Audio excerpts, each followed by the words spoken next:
আলাইকুম। আবারও Bangladesh border guard বা বিজিবিতে একটি নতুন সার্কুলার প্রকাশিত হয়েছে।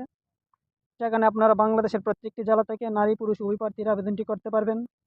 তো আবেদনটি শুরু কবে, শেষ কবে, আবেদনটি কীভাবে করতে হবে এবং কত টাকা খরচ হবে, সব কিছু এই ভিডিওর মাধ্যমে দেখানো হবে। তাই আপনারা সকলেই ধৈর্য সহকারে ভিডিওটি দেখবেন। প্রতিষ্ঠানের নাম বাংলাদেশ সেনাবাহিনী। বিজ্ঞপ্তিটি প্রকাশিত হয়েছে 13, 18 ও 28 জুলাই 2025। চাকরির অবস্থা সরকারি চাকরি। বৈবাহিক অবস্থা অবিবাহিত। আবেদন করার মাধ্যম অনলাইনে। আবেদন শুরুর সময় 14, 18 ও 28 জুলাই 2025। আবেদনের শেষ সময় 2, 9, 21 ও 23 আগস্ট 2025। আবেদন করার মাধ্যম মূল বিজ্ঞপ্তির নিচে দেখুন। বাংলাদেশ সেনাবাহিনী নিয়োগ বিজ্ঞপ্তি 2025 সার্কুলার বা অফিসিয়াল মূল বিজ্ঞপ্তি।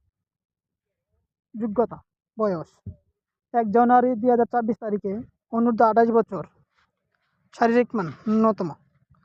শারীরিক যোগ্যতা পুরুষ প্রার্থীদের জন্য উচ্চতা 5 ফুট 4 ইঞ্চি, মহিলাদের জন্য 5 ফুট 1 ইঞ্চি। ওজন পুরুষদের জন্য 57 কেজি, মহিলাদের জন্য 49 কেজি। বুকের মাপ পুরুষদের জন্য স্বাভাবিক 30 ইঞ্চি এবং মহিলাদের জন্য 28 ইঞ্চি। উচ্চতা বয়স অনুসারে সশস্ত্র বাহিনীর জন্য নির্ধারিত স্কেলের অতিরিক্ত ওজন হলে অযোগ্য বিবেচিত হবেন। শিক্ষাগত যোগ্যতা বিশ্ববিদ্যালয় মঞ্জুরি কমিশন কর্তৃক স্বীকৃত বিশ্ববিদ্যালয় হইতে উত্তীর্ণ প্রার্থীগণ নিম্নবর্ণিত কোর্সসমূহে বর্ণিত যোগ্যতা সাপেক্ষে আবেদন করতে পারে।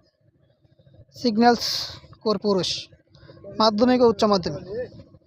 জাতীয় মাধ্যম এসএসসি এবং এইচএসসি উভয় পরীক্ষায় ন্যূনতম জিপিএ 4.50। ইংরেজি মাধ্যম ও লেভেলের 6টি বিষয়ের মধ্যে ন্যূনতম 2টিতে এ গ্রেড, 3টিতে বি গ্রেড ও 1টিতে সি গ্রেড এবং এ লেভেলের 2টি বিষয় ন্যূনতম B grade. Computer science and engineering, সিএইচ, electronics and communication engineering, electrical and electronic engineering বিষয়ের উপর বিএসসি ইঞ্জিনিয়ারিংয়ে কমপক্ষে সিপিএ 3 প্রাপ্ত হতে হবে। ইলেকট্রিক্যাল অ্যান্ড মেকানিক্যাল ইঞ্জিনিয়ারিং মাধ্যমিক ও উচ্চ মাধ্যমিক। জাতীয় মাধ্যম এসএসসি এবং এইচএসসি উভয় পরীক্ষা